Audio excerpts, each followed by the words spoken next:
Okay, my friend, welcome. You are coming from a very long distance this time.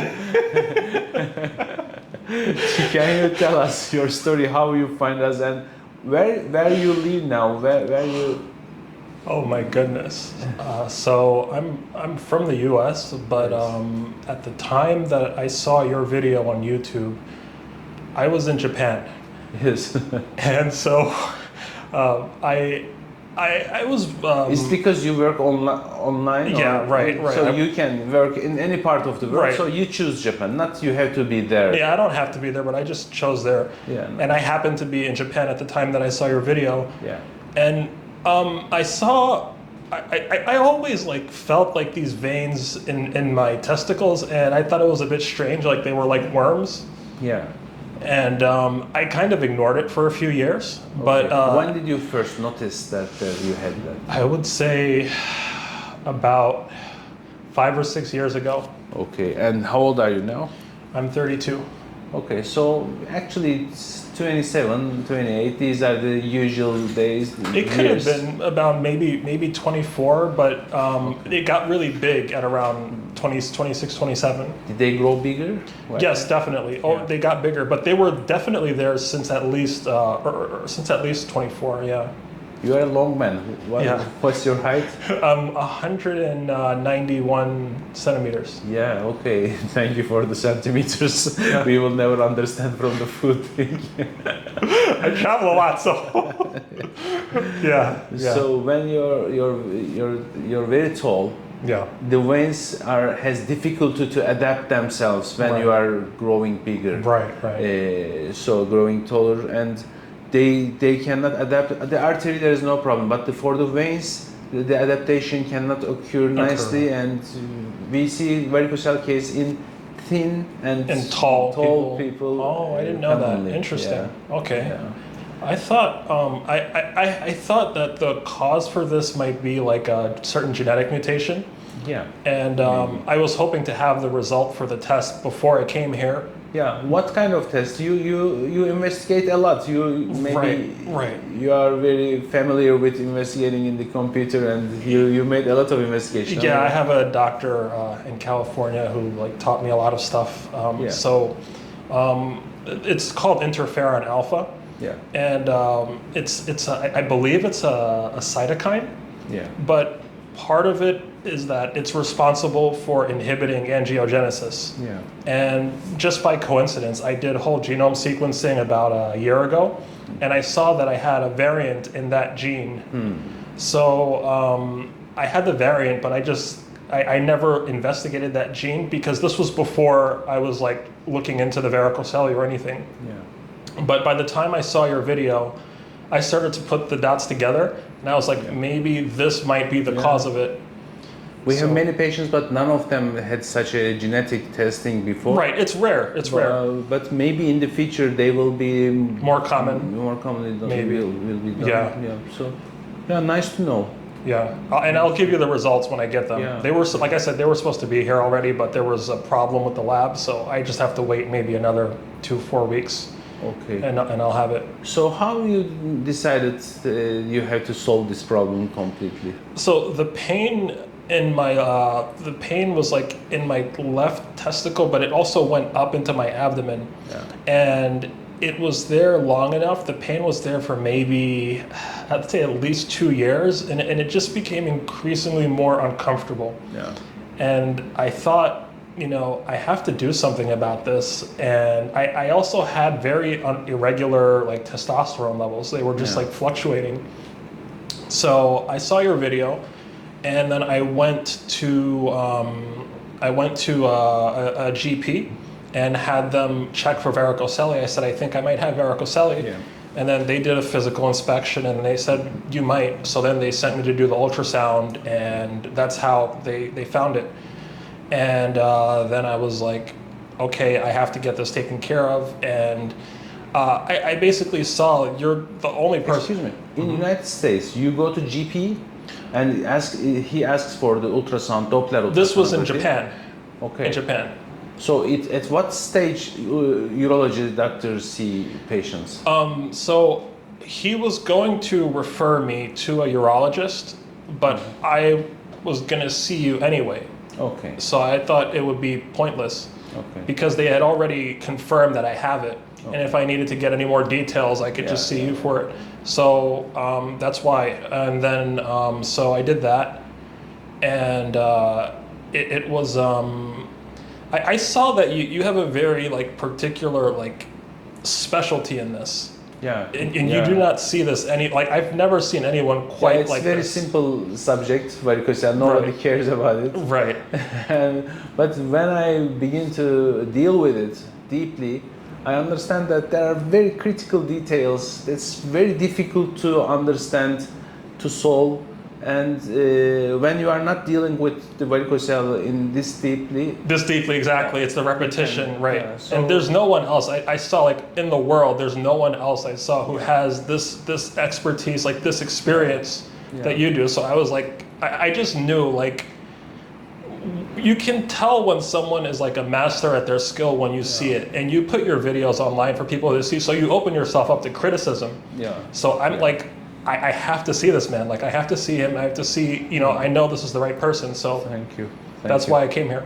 Okay, so the operation was very successful, as you by yourself understand the veins, Right. the presence of the veins. There were huge veins, and we saw them before the procedure with the ultrasound. Right. You saw how big they were, Yeah. and now after the procedure, It's all gone. gone. This is my main aim by removing the veins. Sometimes people ask their doctor, "Hey doctor, are you removing the vein?" So there is not such a method. This is what I have improved and trying to share it. There are some urology doctors who accepted it, who do it, but very rare, Right. because it's not written in any book yet.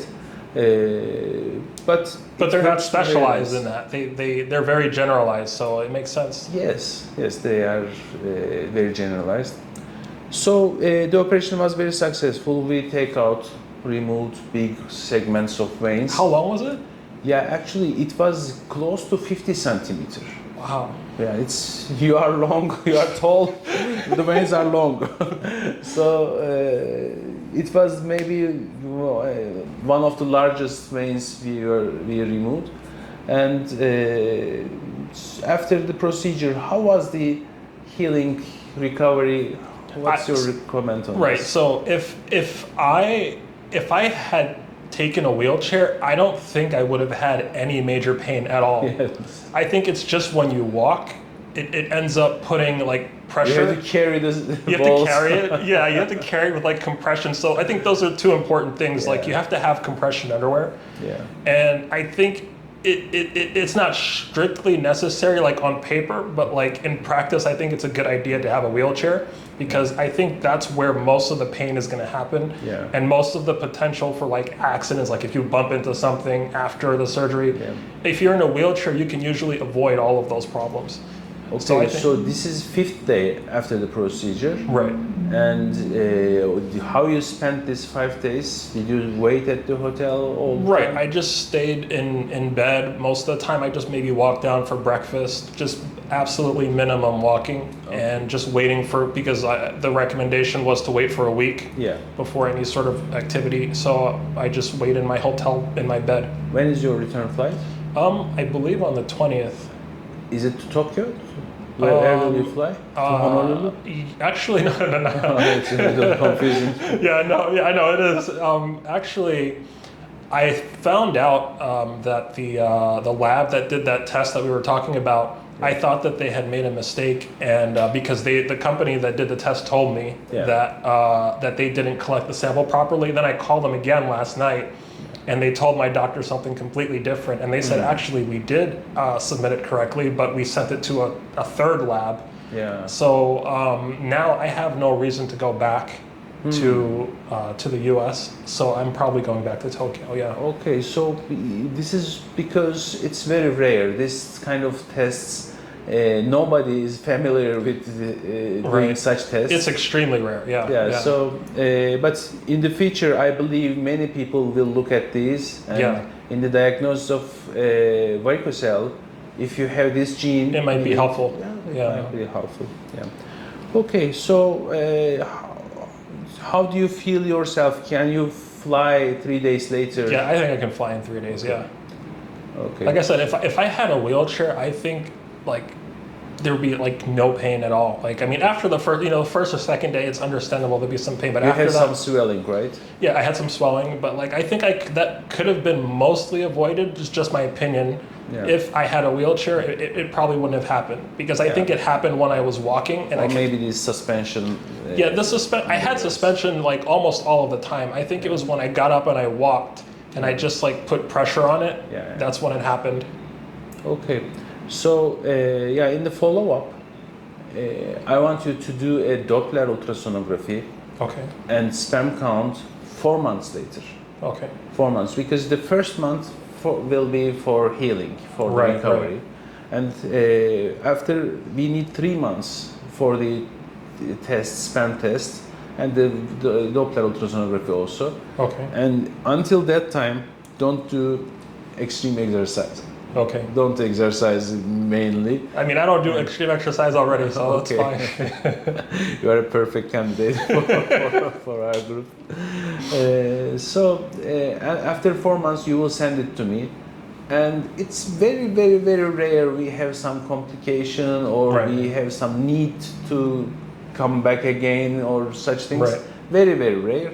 But we will be in touch, and I will definitely comment on the results. Okay. Okay, so thank you for coming. Thank you for coming from this. We had no patient from Japan. I think you are the first. Yeah, I was talking to the GP in Japan, and he told me that it's like apparently it's common over there, but they do like the sort of traditional surgery, and the one that has like a lower success rate. So still have 70% success rate, right? But 70% is not big enough if you have the chance to come. But for people, sometimes people call me, we have no chance to come. I said, okay, try it. 70% is a big ratio. I think it's a huge risk. I mean, because if it's going to be harder to do it the second time than it is the first time, right? Yeah. And you're going to have complications that you just wouldn't have if you'd done it, the way that you do it originally. So I thought it was more risky. Just doing the math, it was more risky to do it that way also. So it was just like, it made like logical sense, this is the better way to do it. Yeah. Okay, thank you for coming. Thank you, doctor. for choosing us. Thank you very much.